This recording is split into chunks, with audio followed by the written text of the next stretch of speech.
Hello, my name is Edgar, and in this presentation I'll be analysing the use of teaching strategies across different educational stages. This will be supported by using observational data collected during my site visit at a primary school and early childhood learning centre. For my first site visit, I was assigned to observe a Year 3 class at Beecroft Public School, a government school known for its academic excellence, ranking amongst the top schools for average NAPLAN score in 2024.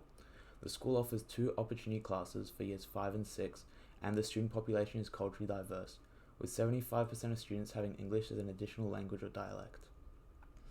My second site visit was at Gumnut Cottage, an early childhood education centre located on the Macquarie University campus. It offers a play-based, child-focused program informed by current early childhood educational research.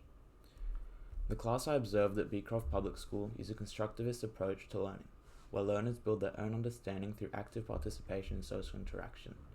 The classroom was well organised with a seating plan and the day's routine displayed on the board. The first activity involved students taking turns by either volunteering or teacher selection to arrange words by suffix on the board. When some tried to go twice, the teacher calmly reminded them to wait until everyone had a turn, which the students accepted without complaint.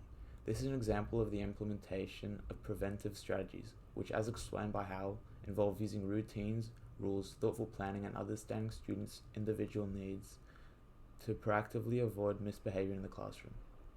The teacher's implementation of this was effective, as I observed very few interruptions during the hour I spent observing. Gumnut Cottage's learning approach was also mainly constructivist, using less structured learning, allowing children to choose activities while multiple teachers supported different areas. Children would move freely between different activities such as reading, playing with toy cars, a small dinosaur environment, and an outdoor sandpit area. This demonstrates the implementation of play-based learning, and more specifically, Curtis and Carter's principle of layering materials to offer complexity. This encourages the provision of a wider variety of options to choose from during play, enabling greater learning and experimentation. The implementation of this allows students to explore their own interests and relied heavily on students' own motivation to learn. During both site visits, a key similarity I observed was the intentional use of strategies that supported student engagement and inclusion. This is a critical factor in fostering school belonging, which Allen et al. Define as a student's feeling of being accepted, valued, and included, highlighting the importance of teacher-student relationship, classroom climate, and opportunities for voice in fostering belonging.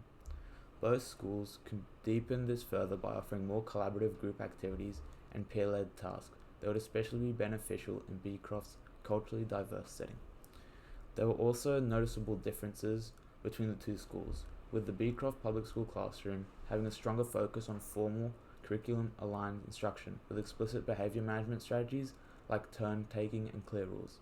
In contrast, Gumnut Cottage was less structured, emphasising a more fluid, play-based model that supported the autonomy and self-directed exploration. The largest limitation when comparing the strategies observed between these two site visits is the developmental difference between age groups, as learning goals vary greatly between toddlers and primary age students. Both schools could greatly benefit from the implementation of social and emotional learning, SEL, which refers to the process through which children and young people develop the skills to understand and manage emotions, show empathy for others, establish positive relationships, and make responsible decisions. At Beecroft Public School, the teachers' calm behaviour management and clear routines reflected strong implicit SEL practices, which could be enhanced through explicit strategies like circle time discussions to build emotional literacy. At Gumnut Cottage, the play-based setting supports SEL through peer interaction. This could be deepened by guiding children to name emotions and modelling conflict resolution, in line with Colley et al.'s recommendations for early learning environments.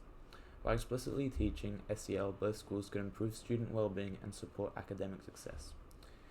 In summary, through my observations, I found that both learning environments use developmentally appropriate, constructivist teaching strategies to support engagement and inclusion.